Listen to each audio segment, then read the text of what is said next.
What's up, everyone? Good morning again. It's your host, Carlos Ponce here. And this is episode 19 of Advancio Talks. And we got Christina Strauss as a guest. Sorry, Christina. Strauss guest. She is the co-founder and CEO of Strauss MindTech with us today. And I'm going to let her introduce herself in a minute. If you are just discovering us, Advancio Talks, well, welcome. But if you've been here since the very beginning, well, you know what we are about. Advancio Talks is where we sit down with the people actually building the future of business and technology, and not just talking about it, but doing it. CTOs, founders, the folks making the decisions that matter. So whether you're drinking coffee or you're commuting or just curious about what's actually happening in tech, well, stick around because Christina has got some stories and insights that you won't hear anywhere else. So let's jump in. Christina, welcome to the show. Thanks for being with us today. Thanks for having me. It's a pleasure. Absolutely. I look forward to this conversation, which is going to be, I'm not going to spoil it, but I can hint that it's going to be about AI. But before we go there, Christina, it's about you first. Tell us a little bit about you. Who is Christina Strauss and how did you get here? What's your background? Anything you want to say about yourself? Thank you, Carlos. It's a pleasure. Well, also hi from my side. I'm Christina, as you already said. I have a background in psychology as well as management and a PhD on psychological aspects of digital communication, which is a very confusing way of saying, hey, I always focused on the human parts of digital phenomena. So what also brought me today here is that I'm the co-founder and CEO of Strauss MindTech, which is my company, and that focuses exactly on this because I've always been passionate about seeing how technologies, how all those book topics that you would usually just see in theory and say, okay, in theory that might be logical, but that in the end turn out totally differently. How that affects like human beings. And that also led me to the founding of my own company, Strauss MindTech. Strauss MindTech. MindTech. I gotta confess that when I read the name MindTech, the term usually conjures a lot of images, especially in the Hollywood area, that you can hear all kinds of crazy ideas about the intersection between mind and technology. What is the reality about this? Or why did you name your company MindTech? Do you mind sharing with us a little bit about how this came about? That's a great question. You're starting off strong, I see. Well, the actual idea was that back when we founded the company, we said, okay, there has to be something which has a longer standing value than all the topics that are around at the moment. So we founded the company when ChatGPT and all those LLMs were on the rise, and it was really at the beginning of Gen AI. And what we saw back then was that Gen AI was like, there were news about it and there were new developments each and every day. And the basic idea that we had was that our company should provide longer standing value. And then we thought, what has a longer value, or which kind of knowledge will not become old within a couple of days? And then we came to the fact that usually those human values and the human knowledge and parts of how humans actually behave are those kinds of knowledge that will be there for longer. And those kinds of parts of knowledge are usually connected to the human mind, because it's not only about what we know and like the intelligence part of the mind, which is of course also part of AI. And I think we're gonna dig deeper into this later. But it's also the mindset, the general attitude, the way of behaving, the way of thinking, and also feeling. That's also coming from the mind. So that's the first part. And then we also added tech because we didn't want this solel or the only focus being on the human being, because it's always about the intersection and the coexistence of humans and technology. So we said, maybe let's just merge the two, saying on the one hand, it's the mind, which is super important because otherwise we wouldn't be able to deal with AI at all, but also tech in a sense of technology in this case. And it's not only about AI, but in our company, and you might see, everyone who has seen the logo might see that the A and the I are in different color. That's also on purpose because, of course, we are focusing on AI, but we are also, of course, dealing with other technological topics. That's the short story of how we came to that title for our company. That is so interesting, Christina. I gotta hand it to you. I mean, I hear a lot about AI, and of course, I'm just a layman. I'm not an engineer. I don't have an engineering background, but I understand that AI is simply everywhere these days. So it would be. I don't think we would be doing it or doing you a disservice if we didn't ask you about what you think about adoption and leadership. For example, what are the biggest leadership gaps that you see when companies try to implement AI? Oh, there are many. Let me start maybe with the one which is most closely linked to the topic we just talked about like humans and AI or mind and technology, which is treating AI only as technology. And that's also something that you see on all the social media platforms, because what happens is, and it's not wrong, but it's just not covering everything, is that you see people saying, oh, yeah, we have to work with AI. And then they just say, okay, we did this and we invested into this, like, for example, the newest models, and now everyone has an own agent. And that's a good idea, basically. But from what we've seen, and also from the background of our company, and I mean, we do AI upskilling and advisory, nearly all of the problems arise from the fact that if companies only invest AI and it's logical because they think AI is just as any other technological development, and usually technological developments used to be plug and play solutions. So they say, okay, we invest in AI and then we're nearly done. So it's a natural thing and it will work. However, AI is, to my opinion, I keep repeating this, so whoever has heard me speaking in other contexts will have heard this before, but to me, there is a reason why artificial intelligence also has intelligence in it. So people are treating AI as much less than it actually is. So they are just saying, okay, this use case is cool, and they're just looking at the technology behind it. But the general functionality of it is that it can actually come at least close to intelligence, right? And so if you want to implement something which has so many consequences, you will have to integrate this into the human culture, into the working culture, and it will change so much that it cannot only focus on the technology behind it. That would be the number one, I'd say. Mm-hmm. Absolutely.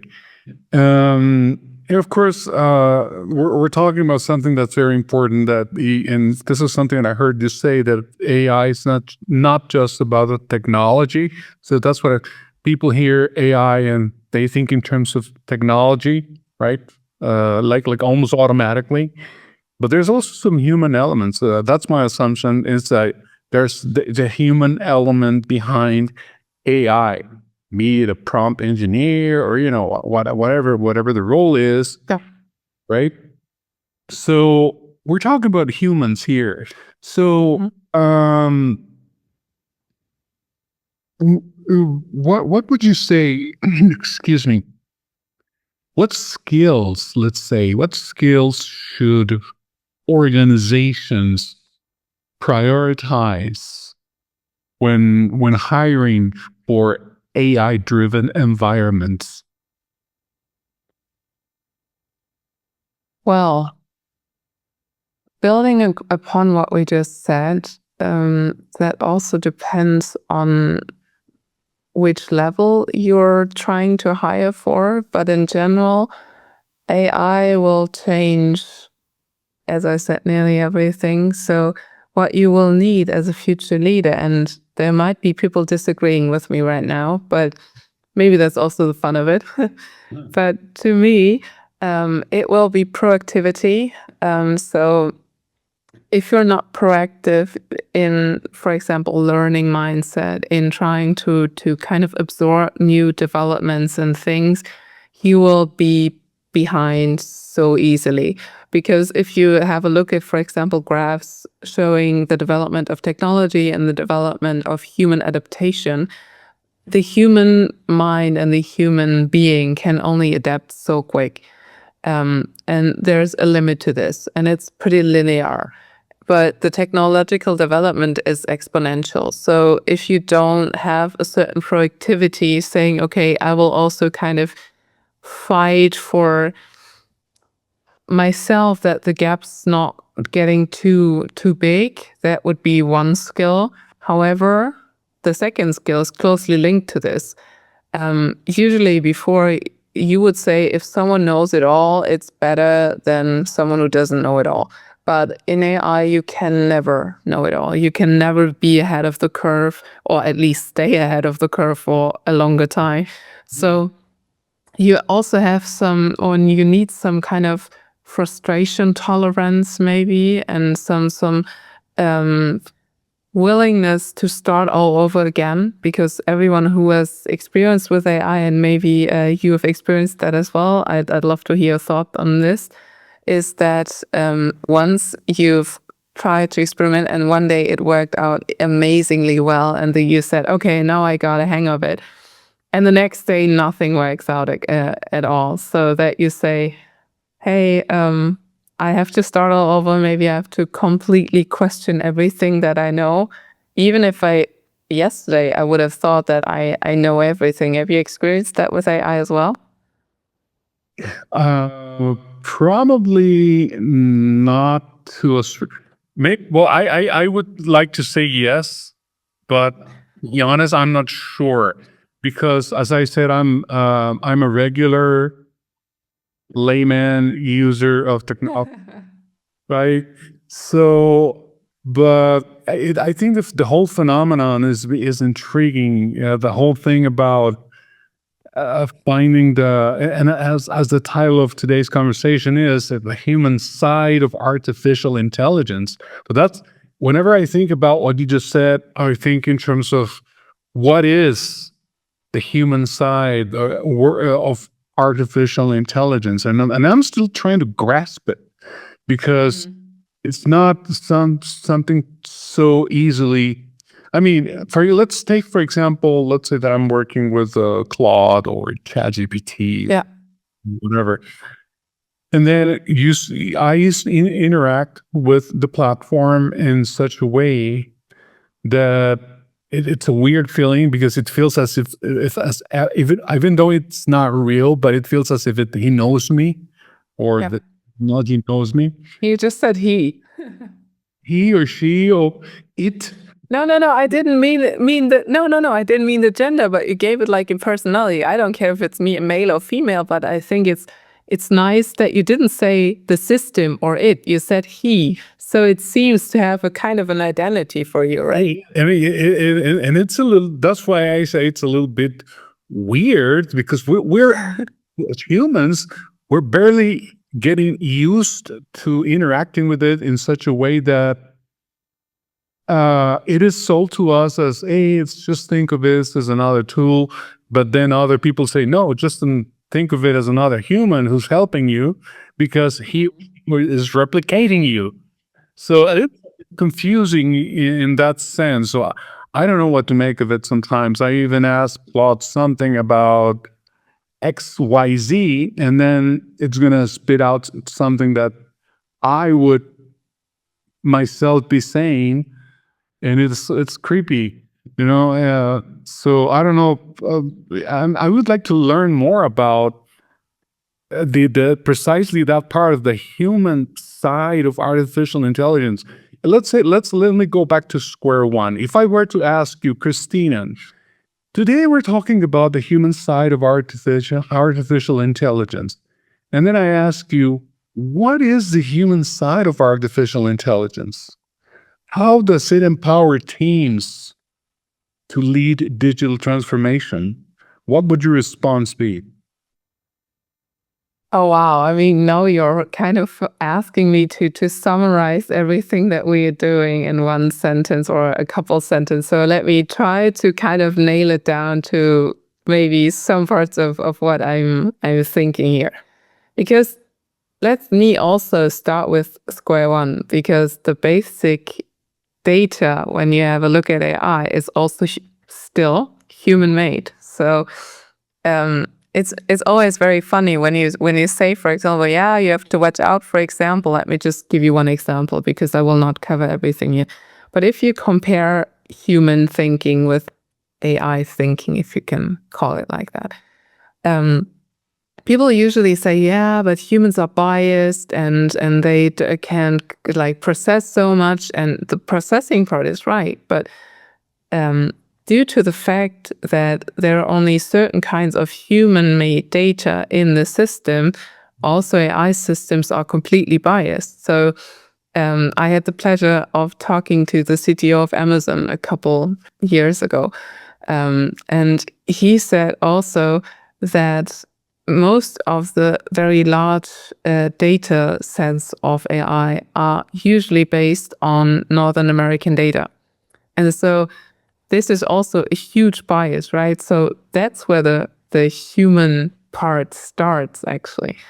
But to be very honest, for me, this is not the most important thing. Just to give you an idea how human this data thing and this AI thing actually is.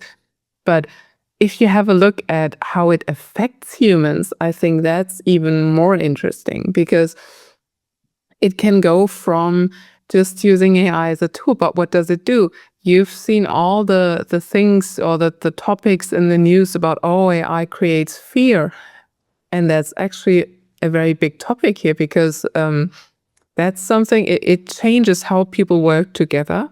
Because there's lots of people, and there's been research on this, people not telling their peers or also their bosses that they're using AI, because they have the fear that they are kind of being automated as well. So if they can outsource their tasks to AI, that they will also be not used anymore.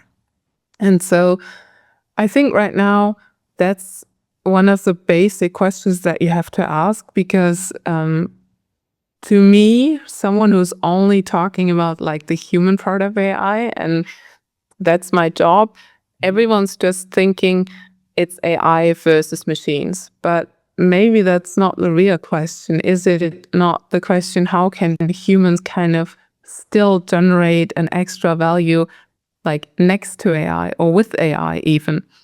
And so you, for example, will have to, getting back to your question, you will have to totally rethink how you have to assess performance. So this is also a deeply human thing. Before, you said people who would do more and better work in less time are usually better workers. What do you know with AI? Because if a person has AI, it's not your performance anymore. It's either AI's performance or it's your usage of AI. So how do you measure if someone's just using AI in a good way, or how do you can you kind of make sure that they are still creating an own extra value? That's also another topic. And lastly, and then I'm gonna stop this talking here, is also, it also changes communication. So research has shown that people using lots of AI also started talking to each other differently. So Because with AI, Can you give us that's interesting. Can you yeah. Because usually with AI, you have like some kind of bossy language. You say, do this for me, do that for me. And many people also avoid the please and thank you because AI doesn't really need that to function. And there has been research showing that once you do that with AI and you do that repeatedly, you also start kind of slightly changing your communication style towards other human beings, because you get used to the fact that if you want something, you can just tell them. And usually what I would have thought, even with my background in psychology, is that people would be actually able to differentiate who is an AI and who is a human being. But that's something that's very subtle. It's not that you say, okay, this is AI, this is a human being, and so we're treating everyone equally now. But there's a small tendency that people kind of start to slightly neglect social rules and just avoiding the please and the thank you. And imagine how this is going to be a couple of years from now, because AI doesn't need that. But other human beings also don't need it, but for them is a sign of respect, for example. So, of course, so that leads me into the next question that I have for you is precisely about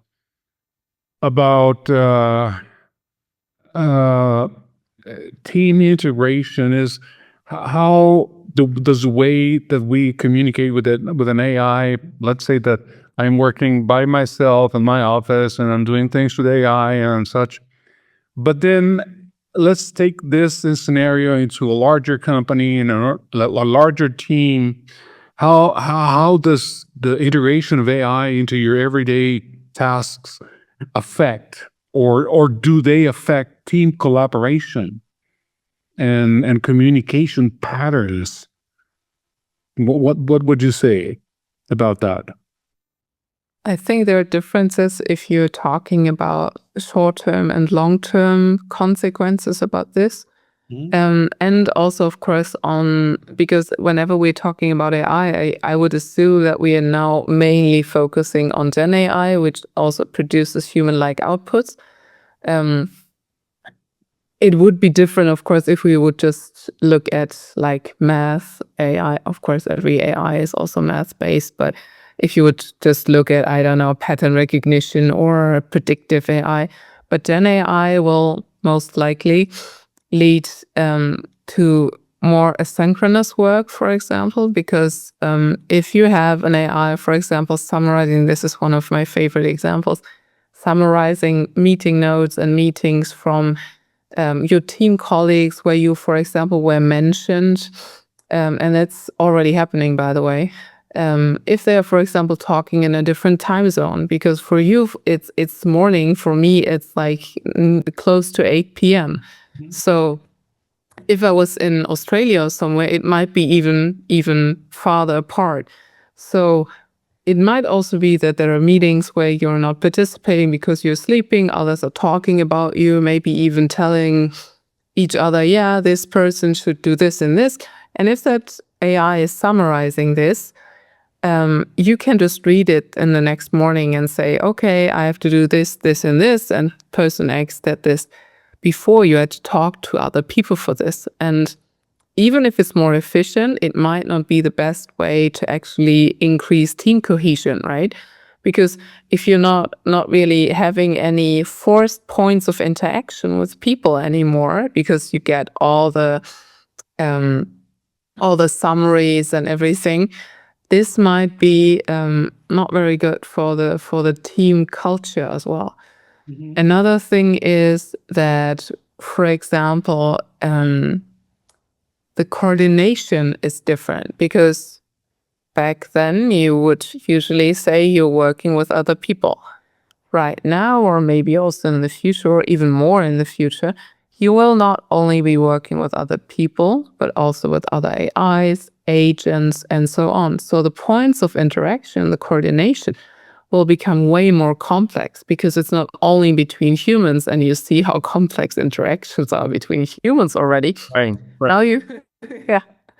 So now you also have that with AI, and so that also increases the difficulty of interaction, I would say. Okay, gotcha. So, Christina, this is incredible. I mean, I can go on and on because this AI is much more than just intriguing to me. It's something that is going to be life changing. But we only have a few minutes left. I mean, unfortunately, we need to wrap up. But I need to ask you one more question, and uh, and I'm sure you know everything we would talk about is about the good things about AI. I think it's on the positive side. However, there might be some misconceptions out there still in the minds of someone. Oh, so have you spotted any current misconceptions about leaders that may have about AI's impact on their workforce? I say I can give you an honest answer to this, or I can give you my emotional answer to this. The honest answer would be yes, they're underestimating the power, they're kind of not integrating it into their processes, they're just thinking it's only changes within rules, not like really changing the organization. But my emotional honest answer would be I'm incredibly afraid what's gonna happen, and that's really something which really bothers me. So thanks for asking me this question. Is that leaders are underestimating the effects on human beings in the sense of what's gonna happen to their cognitive processes, their emotional safety or emotional feelings. Because what's happening already is that once you use AI, even professors, even highly educated people are getting used to this. Oh, there's an easy way out, like to just accepting AI outputs without putting the effort of own thinking in anymore. And so the worst case scenario would be that you're in a couple of years you're paying your employees for just pushing buttons and watching what's coming out. But there's the effect of so-called cognitive offloading, so that there's people are outsourcing thinking tasks, which can be a good thing, but not in this dimension, outsourcing their thinking to an AI. And that's incredibly dangerous. And my best friend, who has nothing to do with AI, I think caught it very well. He said, well, Christina, I think to me it's very similar to what I've experienced with food. Back then, like years ago, people would only would have to kind of go and find their food, and they only have unprocessed foods, and so they would kind of have to work for it. Now they have processed foods, they get lazier and they become fat. The same happens with information right now. Even if you had Google back then, it was not really kind of processed. It was just an information. You had to put that into your answer. So you had to still at least a little bit think what this answer might mean for your particular question. Right now, you also have, so I would call it processed information, because they're like ready-made for your question. And so given that humans are inherently lazy, I don't know how this is going to turn out. And I think every leader, or most leaders, are drastically underestimating this. Totally understand that. I just hope that we don't turn into a Wall-E type of scenario. I just hope that, but I still trust that there's a lot of good that's coming out of it. But it does. Yeah. But I'm also convinced, as a user, as a layman, that my perspective, that it will eventually need some kind of guardrails in order to function in harmony with him. So, Christina, it's been such a great pleasure to have you here on the show. Really. Thank you. Likewise. Absolutely. So, folks, before we go, I need to make a quick announcement. And this is about next Monday. We're going to be speaking to Trevor Lewinsky, and he is the CEO. I got his info right here. He is the CEO, no, sorry, the managing partner of Machu. Machu Brands, a holding and advisory platform created to evaluate acquisitions and selective advise growth stage companies in partnership with PE and growth equity firms. So stay tuned for next Monday right here on Advancio Talks, same time. And for the rest of you, again, thank you for watching. And Christina, stay with me as we go off the air. And the rest of you have a wonderful rest of your week. Until next time.